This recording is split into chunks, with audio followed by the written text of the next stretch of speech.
Beatrice Cole did not answer the advertisement so much as correct it. She had come recommended by an agency in London with a note from the proprietress that read simply, "She is not like the others." Mr.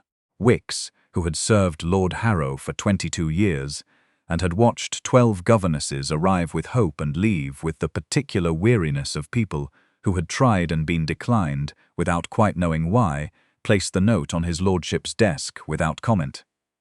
This was itself a comment. Mr. Wicks had not been without comment in 22 years. Lord Harrow read the note twice before he set it down. It was, he would one day understand, and not a moment too soon, never really about the child. It was about the position, and he had written that himself, which was the first mistake. He had read it aloud to 12 women over 14 months, each seated across the desk in his study at Crestmere Hall, and each had listened and nodded, and said, yes, they understood completely, and each had been wrong, not about understanding it, but about the possibility of doing it. The position, as written, could not be done. 12 governesses, 14 months, one child, 9 years old, named Owen, who was by every account a quiet boy with a fondness for birds, and an unusual talent for sitting entirely still in rooms where adults wished he would leave. He was not, as Lord Harrow had described him to 12 separate women, challenging. He was not willful. He was not given to episodes. He was 9, and his mother had died 2 years prior, and no one in Crestmere Hall had said so plainly to his father, and Lord Harrow had not said it to himself. This is the part I want you to sit with a moment, dear friends. Not the governesses, not the 14 months, the part where a man in considerable pain watches a child in considerable pain, and calls the child's grief a management problem. I have known men like this, you probably have too. The thing that makes this story worth telling on a cold evening is what happened next. Miss Cole arrived at precisely the stated hour, perhaps 28, with steady eyes and the unhurried manner of someone who had been in enough rooms with enough difficult people to no longer find rooms or difficult people alarming. She sat when invited. She did not look around the study, the way people sometimes did when they wanted you to know they were forming opinions about it. Lord Harrow began the interview. He had delivered it 12 times, and it had been shaped by repetition into something efficient and thorough. The nature of the position, the child's history of instruction, the household routine, the expectations regarding progress, reporting, and comportment. He was 2 minutes into it when she said, "May I stop you there?" He stopped. "I don't think," she said, choosing her words, with the care of someone who understood that word choice mattered here, "that what you've described is what you actually need." The study was quiet. He had not been interrupted during this particular speech in 12 previous attempts, and found he did not quite know where to put the sentence. "Go on," he said. "You've described a position for managing an unruly child, but I was given his records from the last 2 years. His previous instructors noted that he was withdrawn, not defiant, quiet, not willful. He stopped participating in lessons about 8 months after Lady Harrow passed." She paused. "That's not a child who needs managing. That's a child who needs someone to stay." Lord Harrow said nothing. "The governesses who left," she said.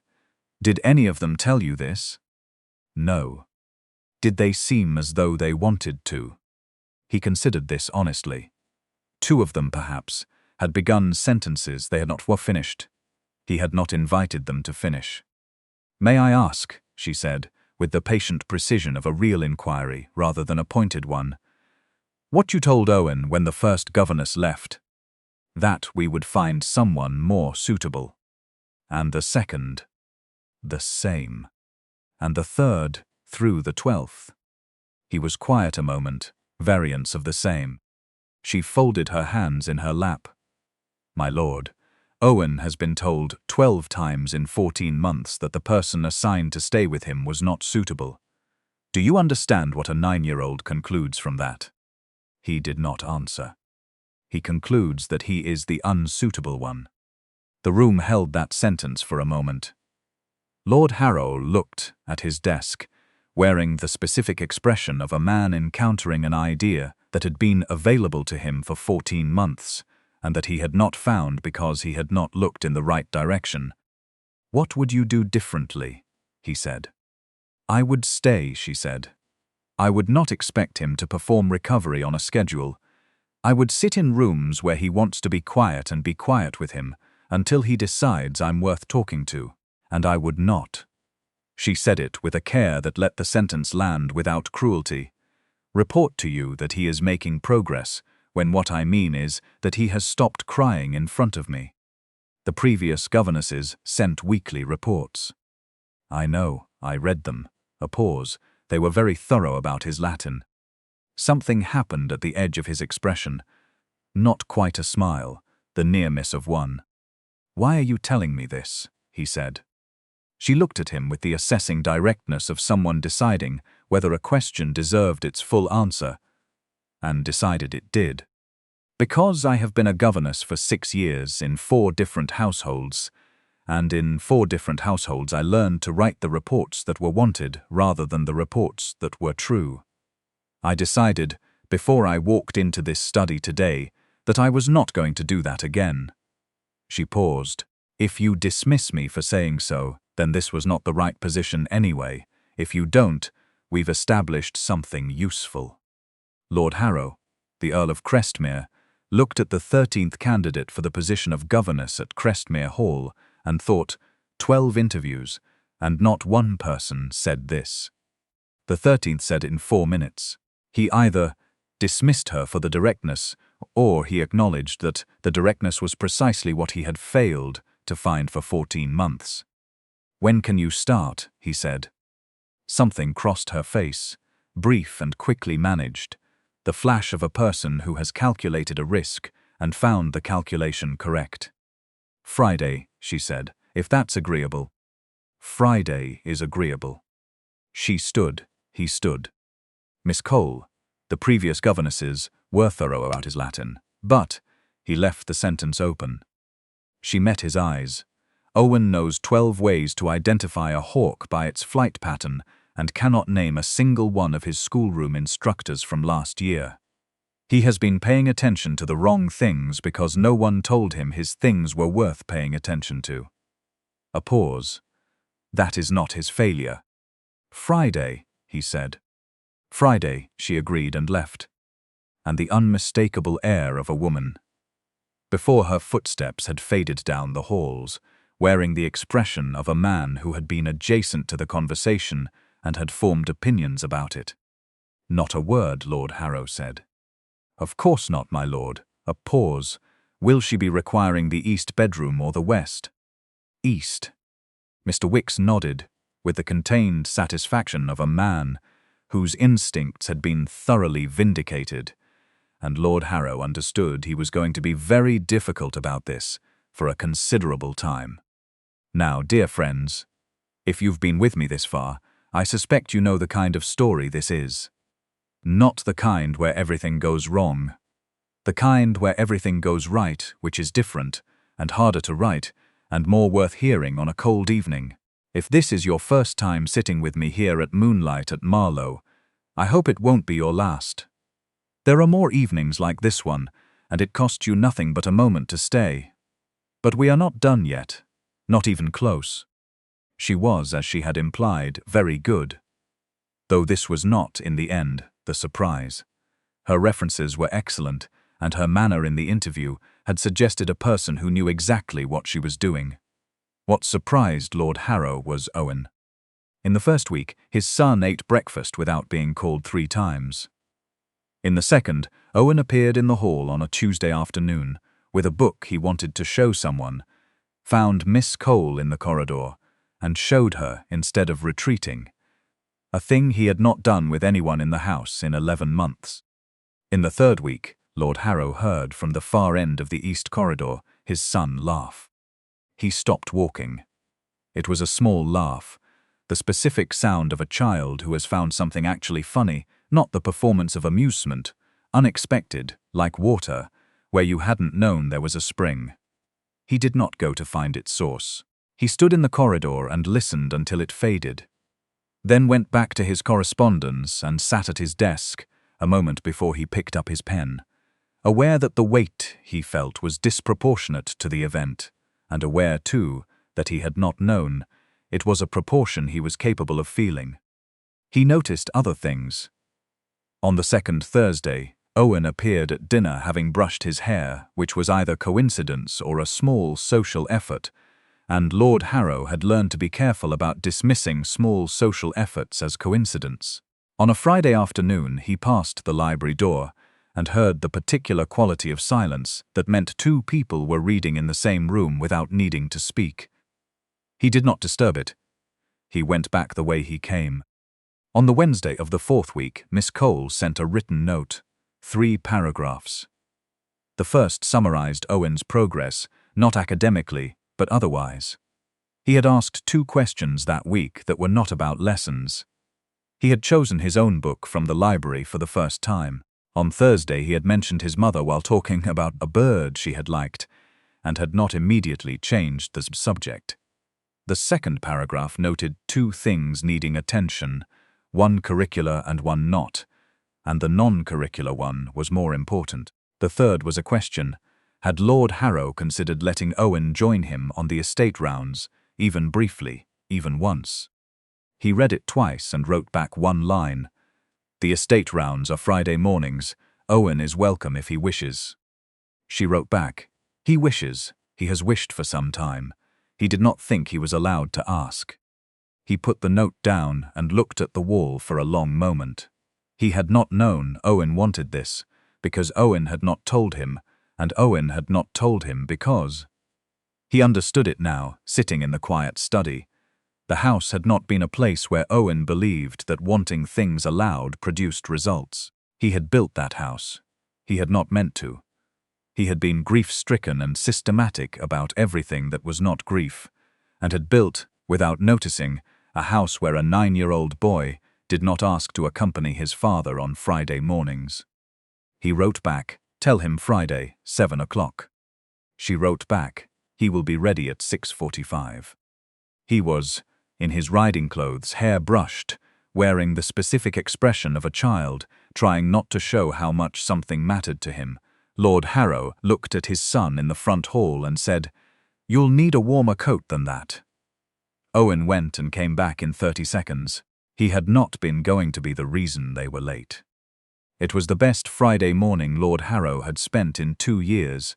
Though he did not say so, he was not yet a man who said things like that.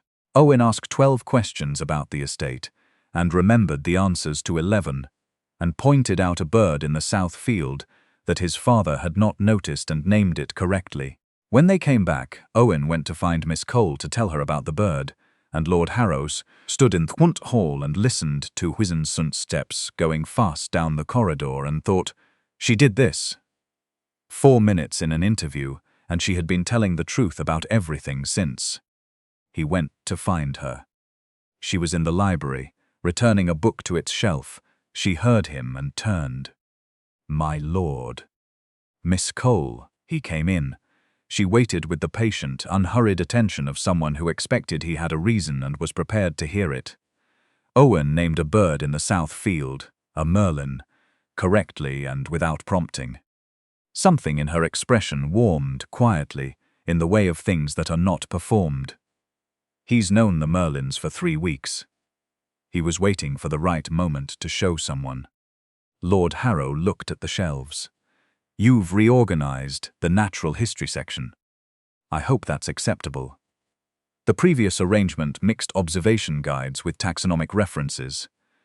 Owen needed the observation guides accessible. It's better, he said, and then, because the question was not about shelves and they both knew it. You read? She turned back slowly, measuring the way she had in the interview. Yes. What do you read? A genuine pause. Most things, history mostly, some natural philosophy, occasionally novels if they're worth the time. The novel in the east corner, the green one, 3rd in the series. Have you read it? Twice. The second time is when you understand what the first time was building toward. He had read it once and not understood what the first time was building toward. He understood now exactly what she meant. "The interview," he said. "You told me you'd decided, before you walked in, not to write reports that were wanted instead of reports that were true. Why this position specifically? You could have said that anywhere." "Because the agency's file on Crestmere noted 12 governesses in 14 months, she said. "And I calculated that a man who has dismissed 12 people is either very difficult to work for or has not yet understood what he was actually looking for." "Which did you conclude?" "I hadn't decided when I walked in. I decided during the interview." "When?" She considered. "When you let me finish." "My previous position, I was interrupted 4 times in a 10-minute interview, and hired anyway. The interruptions told me everything about how that household communicated." She looked at him steadily. "You didn't interrupt me." "You were saying something I needed to hear." "Yes, but you didn't know that until I'd finished saying it." He looked around the library. The reorganized shelves, the observation guides set at Owen's height, the green novel in the east corner, and thought, "I have been finding excuses to come here for 2 weeks, and the excuses have grown noticeably thinner each time. I want to say something outside the professional boundaries of this conversation," he said. "I'm aware of the position you hold, and the difference in our circumstances, and the ways in which this is complicated. I'm not saying it to put you in a difficult place. I'm saying it because I've been not saying it for 3 weeks, and the effort of not saying it has become more than I'm willing to keep spending on silence." She looked at the pale window, then back at him. "You can say it. I find I'm more interested in the Wednesday notes than is strictly appropriate. Not because of Owen's progress, because of the person writing them." The library was very quiet. "I understand the complications you're naming," she said. "And they don't change what I'm going to tell you." She paused.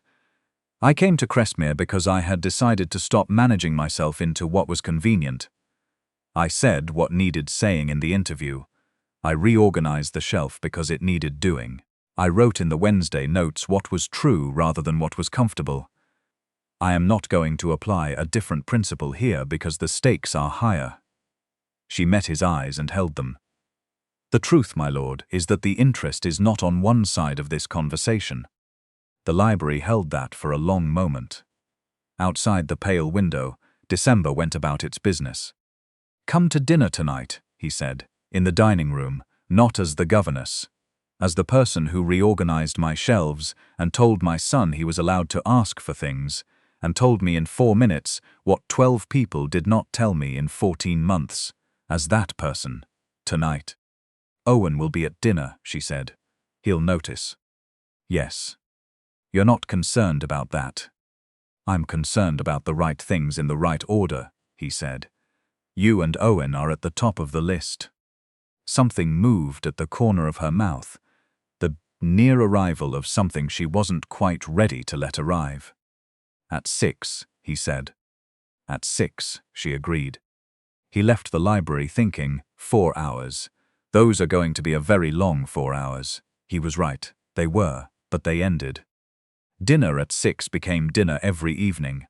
Not decided, not announced, simply the shape of things, the way true arrangements become the shape of things, through repetition and rightness. Owen ate with them. It was his idea. Though it was never phrased as one, he simply appeared on the second evening and sat in the chair he had decided was his. Lord Harrow looked at his son's decided chair and thought, "He has not decided something for himself in a considerable time." He did not comment on it. He passed Owen the bread. The evenings that followed were not dramatic, which was precisely the thing. No declaration over candlelight, no grand gesture. There was Owen talking about the Merlin, and Beatrice explaining the difference between 2 species with unperformed patients. There was Lord Harrow learning she was from Ohio, originally, which opened an unexpected conversation about American land management versus the English variety that ran through dessert, and was, improbably, one of the more interesting conversations he'd had in years. There was the evening she caught an error in his estate figures and pointed it out before he had time to be embarrassed about it, the matter-of-factness of someone who considered errors correctable and correction-friendly. She was like that about most things. She was, he found, genuinely funny, not broadly, but in the observational way, a quiet aside delivered straight-faced that landed a full second late, and then sat with you for 20 minutes. Owen had begun doing the same thing. Lord Harrow was not certain whether Owen had learned it from her, or whether she had simply noticed it in him and drawn it out. Either way, he was not going to complain. On a Friday evening in January, 6 weeks after the library, he found her in the study after Owen had gone to bed, in the chair by the window, with the third novel in the East Corner series. "Reading it again," he said. "Third time. I'm checking a theory that the author knew from the first chapter where it was going, that the ending is visible in the beginning if you know where to look. Is it?" She considered. "Yes, every important thing is there. You just don't recognize it as important until you've seen the whole. Does that change how you feel about it?" "It makes it more satisfying," she said. "Not less surprising, more confirmed, as though the story knew itself even when you didn't." He looked at the fire. "I want to talk about the position," he said. "Not to change it, to ask whether the terms as they stand are sufficient." She went still, the particular stillness he had learned to read as full attention. "Owen is doing well," she said. "Yes. The household is." "This isn't about the household," he said. "The dinners, they are not professional. They are not the dinners of an employer and a governess. They are," he stopped. He was not ordinarily a man who struggled for words, and found at this moment that he was. "I don't know the right word for what we are. I know that whatever it is, the titles don't describe it." She looked at the novel in her hands and set it on the arm of the chair. "I told you, in the interview, that I'd decided to stop writing reports that were wanted instead of reports that were true. I've been thinking about that." She paused. "The true report is that I have not, in a considerable time, been in a place where I did not have to manage what I was, where I could simply be it. The directness, the opinions about bookshelves, the theory about the third novel, the ability to point out an estate figure error without performing an apology about it. I have spent 6 years being careful about how much that to show, because too much of it made people uncomfortable." She looked at him. "I have not been careful here. Nothing terrible has happened, and I would like to keep being in a place where I don't have to be." "Stay," he said. "I have been staying. Not as the governess, as the person who told me the truth in 4 minutes, as the person my son shows birds to, as the person who is right about the third novel and the estate figures and the observation guides, and most other things from what I can observe. As that person, here, with Owen and with me." She looked at him across the firelit study. "You're asking me to marry you. Eventually. First I'm asking you to say yes to the staying, the rest follows from that." She was quiet a long moment. The fire did what fires do. The house settled around them, the particular quiet of a place looked after properly. "You hired me because I told you a thing you needed to hear," she said. 4 minutes in. "Yes. And you're asking me to stay because I would like to spend the remainder of my life in a house where someone will tell me what I need to hear. Because Owen laughed for the first time in 11 months on your second day here, and because I have been not saying this for 6 weeks. And the not saying it has cost considerably more than I'm willing to keep spending." She looked at the fire. She looked at him. "Yes," she said. He breathed. "The position description will need to be rewritten," she said. "Mr. Wicks can handle it. Mr. Wicks has been listening from the corridor since November. He is going to be completely insufferable. He has been insufferable for 22 years. It will not materially change." She smiled. The full version, the one he had been quietly collecting since the interview, because it was rare and real, and transformed her face in the way of things that have not been practiced. He had been collecting it for 6 weeks without acknowledging he was doing so. There it is, he thought. I am going to spend a considerable number of years in pursuit of that smile. That is a very fine prospect. He was right. It was. The new position description appeared on Lord Harrow's desk the following Tuesday. Mr. Wicks delivered it with the expression of a man who had served 22 years, had known since roughly the 3rd Wednesday note how this would end, and was now enjoying the confirmation of it in writing. It read in his impeccable hand. Position of Countess of Crestmere. Responsibilities to include household partnership, estate council, the instruction of Master Owen Harrow in the identification of raptors and related fields of natural study, and the ongoing correction of the Earl of Crestmere on matters of importance, as needed, without prior notice or apology. Lord Harrow looked up. Mr. Wicks looked back, with the composed neutrality of a man who intended to maintain it indefinitely. Not a word, Lord Harrow said. Of course not, my lord. A pause held precisely long enough. Shall I file it? File it. He filed it. Beatrice. She was Beatrice now, to the house and the county, and to Owen, who had taken to the name with the ease of a child who had decided the matter long before anyone asked him, was in the South Field the following Saturday, when Lord Harrow came to find her. Owen stood beside her, and the unmistakable air of a woman. They were watching the Merlin sit it had apparently decided was its own, and Beatrice was explaining something about territorial behavior that Owen absorbed with the full attention he now brought to most things, carefully concealed beneath a look of casual interest. Lord Harrow stood at the edge of the field a moment before they noticed him. 13 interviews, he thought. 4 minutes. He thought of the 12th governess, whose final report had noted that Owen was resistant to engagement. A report he had read and accepted, and been wrong to accept, because he had been reading reports that were wanted instead of reports that were true, and had not known the difference until someone showed him.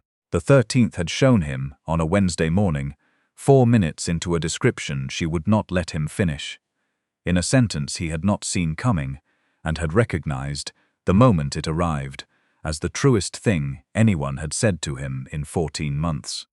He had recognized it. He had hired her. She had stayed. Owen spotted him and raised a hand. Beatrice turned and looked at him across the winter field, the same steady, clear gaze that had stopped him mid-sentence 17 weeks ago, and had not in 17 weeks become any less steady or any less clear. And that, dear friends, is where I leave them. Standing in a field in January, all 3 of them, the Earl, the woman who corrected him, and the boy who had learned at long last that he was allowed to want things out loud. I have sat by this fire and told you many stories. Some end in noise and wreckage. The best of them end like this, quietly, in the right field, in the right winter light, with people who found their way to each other by simply telling the truth. If this evening was worth something to you, I hope you'll come back. There are always more stories, and I am, as always, right here waiting to tell them. Good night, dear friends. I'll see you next time.